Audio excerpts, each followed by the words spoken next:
Witam na kolejnym wydaniu naszego Infrastudio. Nagranie realizujemy w Gliwickiej Arenie, gdzie w październiku odbędzie się kolejna multikonferencja InfraBIM. Nasz dzisiejszy gość to Maciej Kindler, który przyjechał do nas z Wielkiej Brytanii po wielu latach pracy naprawdę na szlagierowych kontraktach BIM, jak choćby High Speed 2. Ostatecznie wrócił do Polski. Pracował w Wielkiej Brytanii m.in. dla spółki Rapid 5D, ale też dla firmy Skańska na terenie Polski, Finlandii i Anglii. Specjalizuje się w praktycznym wykorzystaniu BIM, w planowaniu i kosztorysowaniu, czyli BIM 4D i 5D. Powitajmy Macieja Kindlera. Cześć Marku. Cześć. Miło Cię widzieć. Zapraszam. Dziękuję. Maćku, jak pamiętasz, poznaliśmy się już kilka lat temu. Nie? Wtedy odbierałem Cię na lotnisku w Pyrzowicach. Przyleciałeś właściwie na jeden dzień po to, żeby wygłosić swoją prelekcję na pierwszym wydaniu InfraBIM w Gliwicach. Dużo miałeś takich wypadów do Polski z Anglii? Tak, już się tego uzbierało całkiem sporo. Tym bardziej, że poza konferencjami i wyjazdami prywatnymi w pewnym momencie zacząłem również wykładać na polskich uczelniach. Więc doszło do takiego momentu, że przestałem to tak naprawdę liczyć, ponieważ byłem w Polsce co miesiąc albo nawet trochę częściej i w większości przypadków to były wypady właśnie związane z BIM-em. To chyba musiały być bardzo trudne początki tej pracy w Wielkiej Brytanii z BIM-em, bo przecież polskie uczelnie wówczas nie dawały Ci gwarancji czy szansy na poznanie tej technologii. Gwarancji, szansy może jakieś, ale faktycznie dopiero był to temat rozwijający się, zarówno na uczelniach, jak i wśród polskich firm. Natomiast miałem to szczęście, że uczyłem się BIM-u w Finlandii, ponieważ po tym, jak rozpocząłem pracę w Skanskiej, po pierwszych 2 latach, dostałem się na program wymiany Skanska Unlimited. I dzięki mojemu doświadczeniu jako inżynier budowy, planista, ale też koordynator BIM, udało mi się dostać do zespołu R&D, gdzie pracowałem z ludźmi, którzy prawdopodobnie ten BIM znają na świecie najlepiej, a przynajmniej jak chodzi o te aspekty fundamentalne. Zdecydowanie.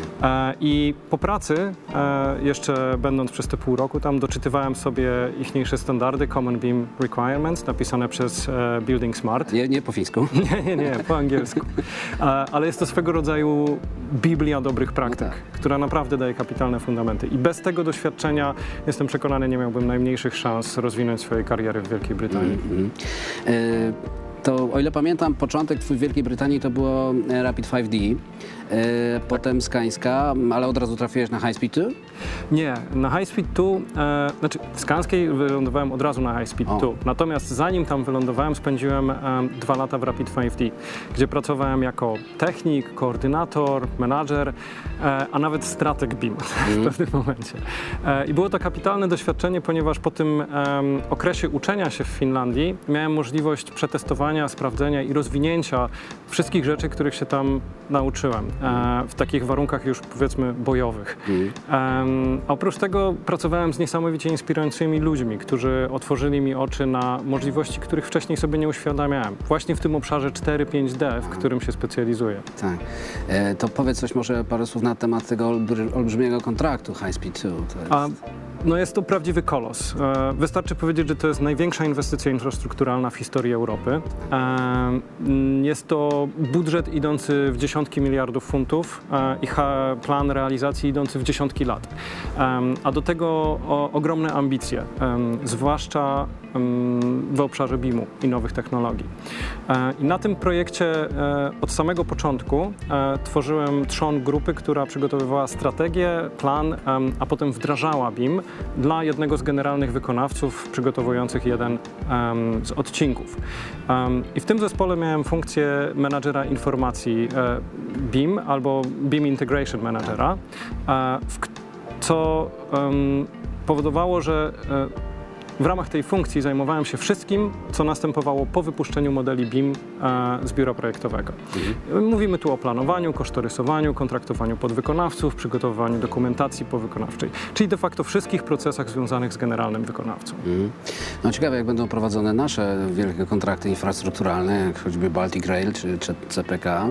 Mam nadzieję, że będziesz też tam zaangażowany w jakiś sposób i będziesz służył swoim doświadczeniem BIM-owym. Byłoby dobrze wykorzystać je. A Pamiętam, wiesz, twoje spotkanie z naszymi studentami na Politechnice Śląskiej. Nie wiem, czy pamiętasz tę sytuację.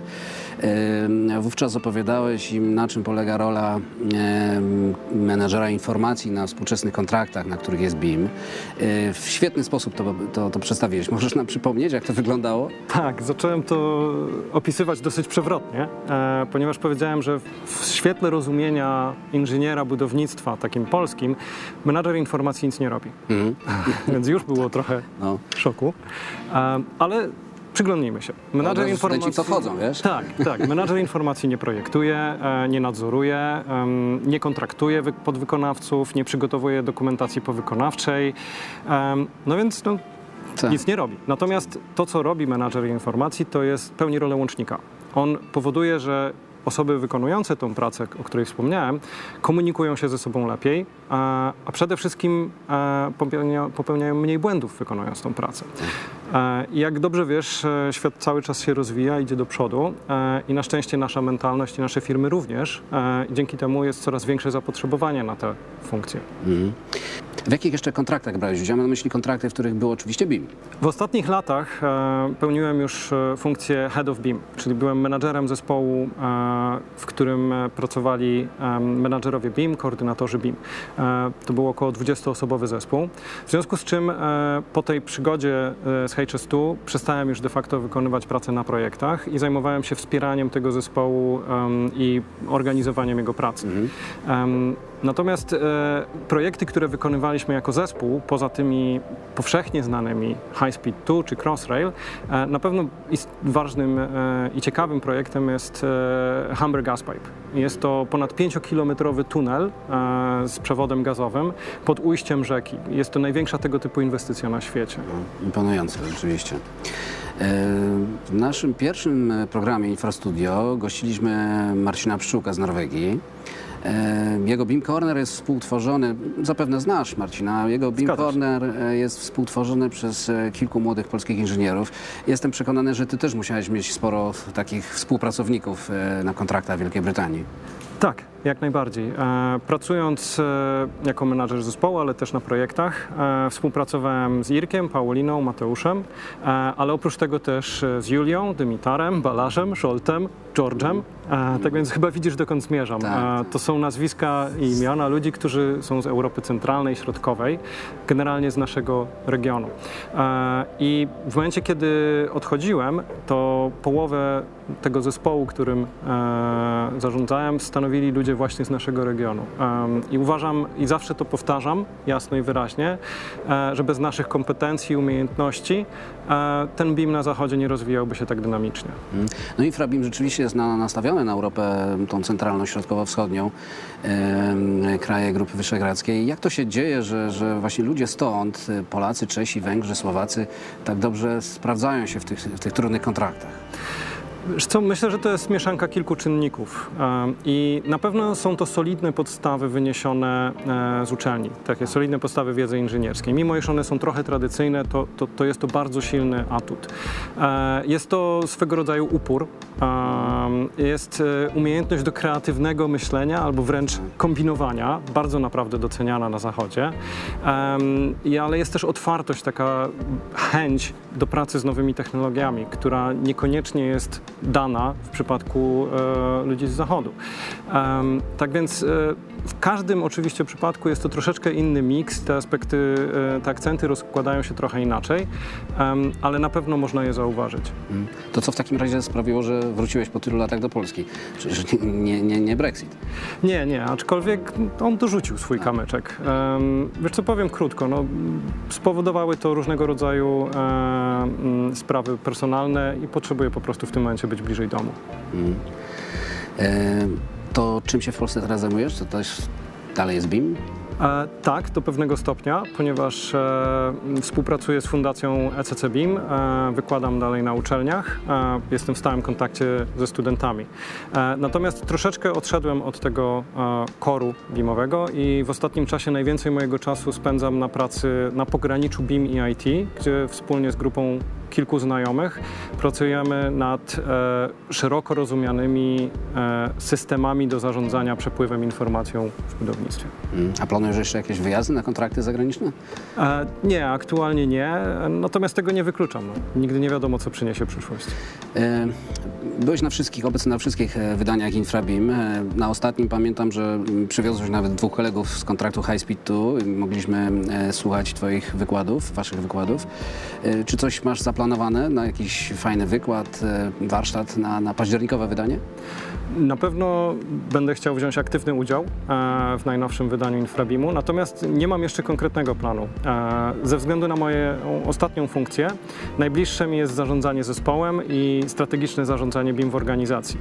To są na pewno takie tematy dla mnie najświeższe.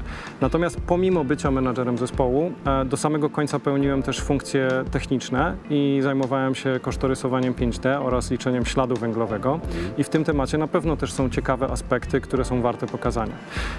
Wiesz co, myślę, Marku, że po prostu usiądę z tobą, z Darkiem Kasztią i wybierzemy coś najlepszego. Pomyślimy. Natomiast mogę obiecać, że postaram się mówić ciekawie. Świetnie, bardzo dziękuję. Maćku, dziękuję za dzisiejsze spotkanie, za rozmowę. Do zobaczenia zatem w październiku na kolejnym twoim wykładzie. A państwu dziękuję już za uwagę i zapraszam na kolejne wydania naszego Infrastudio. Dziękuję, Marku. Cała przyjemność po mojej stronie.